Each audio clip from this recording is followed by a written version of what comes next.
સૌરાષ્ટ્ર ગુજરાતભરના મારા પ્રિય ચાહકો, આત્મીયજનો, સગા સંબંધીઓ અને ખેડૂતથી માંડીને તમામ નાગરિકોને બે હાથ જોડીને વિનંતી કરીને એક મેસેજ આપવા આ વિડીયો મેં ઉતાર્યો છે કે જ્યારથી ગઈકાલથી મને હેડલાઇન દૈનિકમાંથી ફરજ મુક્ત કરવામાં આવ્યો ત્યારથી હજારો કિસાન ભાઈઓના, ખેડૂત મિત્રોના, નાગરિકોના, સમર્થકો, સપોર્ટર્સના, તમામ પાર્ટી, તમામ વર્ગ, તમામ ધર્મ, તમામ કોમમાંથી ફોન આવી રહ્યા છે. અને આપની જાણ ખાતર હું એક ફોનનો જવાબ આપું 20-25 ફોન મિસ કોલ થાય અને સ્વાભાવિક જ મેં ગઈકાલથી અત્યાર સુધી 1100 ફોન મારા મિસ કોલ થયા છે અને કેટલાકને હું જવાબ આપી શક્યો, કેટલાકને નથી આપી શક્યો. એટલે આ વિડીયોના માધ્યમથી હું આપ સર્વે મારા જે ચાહકો છે, સત્યના ચાહકો છે, લડવા માટે થઈને તૈયાર હોય એવા લોકો છે, બધાને હું કહું છું આપણો કોઈ છુપો એજન્ડા નથી. હું આપના ફોન રિસીવ ન કરું તો રખે એવું ન માનશો કે યા તો હું ભયંકર મુસીબતમાં છું અથવા તો હું હવે તમારા ફોન લઈ શકતો નથી કારણ કે મને ક્યાંક ઈગો હમ છે. મૂળ વાત એટલી છે કે એટલો ધસારો છે, ફોનથી માંડીને મેસેજીસ લોકોનો મળવાય આવે છે ને બધુંય. તો હું અતિ વ્યસ્ત હોવાને કારણે સરકારથી માંડીને જે કોઈ જેને માનવું હોય તે માને, લોકો એમ માને તમે વ્યસ્ત નથી, અસ્તવ્યસ્ત છો. તો એ જેને જે માનવું હોય, પણ અતિ વ્યસ્તતાને કારણે હું આપના ફોન રિસીવ ન કરી શકું તો પણ મને ક્ષમ્ય ગણજો.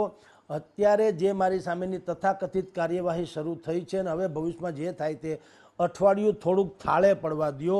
ત્યાં સુધી મને મેસેજ કરજો. કમસે કમ અનુકૂળતા હશે તો હું મેસેજ વાંચી લઈશ, અનુકૂળતા હશે તો મેસેજ વાંચી લઈશ. પરંતુ હું આપના મેસેજનો પણ ધારો કે જવાબ ન આપી શકું તો ક્યારેય એવું ન માનશો કે હવે અમે કંઈક ઊંચામાં આવી ગયા. હું અત્યંત વ્યસ્ત છું કારણ કે એકલવીર જેવી વાતો છે. મારે બાકીની બધી વ્યવસ્થા કરવાની હોય તો એ કરીશું. જે કાંઈ મને સંપૂર્ણપણે ન્યાયતંત્ર ઉપર બિલકુલ ભરોસો છે. મારી કોઈ સામે શિકાયત નથી.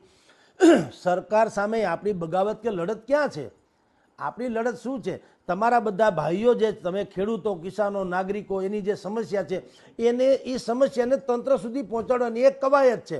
હવે એ કવાયતની રેસીપી જે છે, જેમ કે મારી ભાષા એ એને ગમે કે ન ગમે એનો વિષય છે. પણ મારે તો વાત છે, મારો ધર્મ બજાવવાનો છે પત્રકાર તરીકે, જે હું અત્યારે બજાવી રહ્યો છું. હવે સરકાર જે સ્ટેપ લે તે અને જે ઘટના ઘટે કે એ તમને વાયા મીડિયા ખબર તો પડી જ જવાની છે. હું કદાચિત તમને રૂબરૂ કાંઈ કહી શકું કે ન કહી શકું તો પણ આપ સુધી મેસેજ પહોંચી જશે.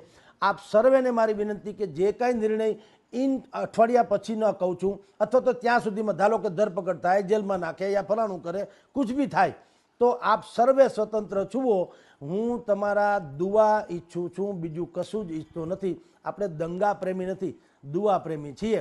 આપની ચાહના, આપની મોહબ્બત, આપની જે માન અકરામ મને આપો છો એ ઘણું છે. જેટલો સમય જે કાંઈ સહન કરવું પડે એ કર્યા પછી પણ જ્યારે છૂટીશું, માઇક બંધ કરવાથી મોઢું બંધ ન થાય. હું કિસાનો માટે કે નાગરિકો માટે આ મીડિયા ક્ષેત્રમાં છું એટલે એ સ્વાભાવિક અમારો ધર્મ છે. હું કોઈ ઉપકારે કરતો નથી એટલે મને એમાં જરાય ઈગો નથી. પણ જ્યારે મને મોકો મળે ત્યારે પણ હું જનતાનો અવાજ બનવાની કોશિશ કરીશ. અને આપને આમ ધ્રુવ પંક્તિ તરફ કહી દઉં કે મારે ક્યારે રાજનીતિમાં આવવાનું થતું નથી. એટલે કોઈને એવું ન માને કે હું જ્યારે જનતાની વાત કરું ત્યારે ન હવે હું ફલાણાભાઈ બનીને પાછો આવીશ અને હું રાજનીતિમાં આવીશ. સોરી, અમે પત્રકાર છીએ.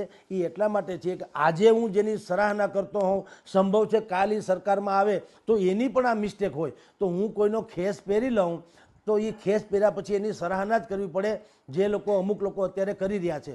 મારે કોઈનો ખેસ પહેરવો નથી. હું ઓઢું તો કાળી કામળી જેવું કે જેમાં દાગ ન લાગે. એટલે મારે જે પત્રકાર તરીકેનું મારી જે ફરજ છે એ બજાવ કરીશ. આપ સર્વે ભાઈઓનો આભાર. હું ફોન રિસીવ કદાચિત નહીં કરી શકું તો બિલકુલ અંદરો અંદર તમે એકબીજા મિત્રો, સંગઠનો જે કાંઈ હોય તે એ અંદરો અંદર કોઓર્ડિનેશન કરી, સંકલન કરીને જે નિર્ણય તમારે લેવો હોય લેજો, જો કોઈ અજુગતું બને તો. બાકી ઈશ્વર કૃપાથી છે, તમામ સંતો મહંતોના આશીર્વચન છે. હું તો એટલું કહું છું, પરમાત્માનું નામ લેજો, દુઆ આપજો એટલે આપણે આમાંથી પાર ઉતરી જઈએ. નમસ્કાર.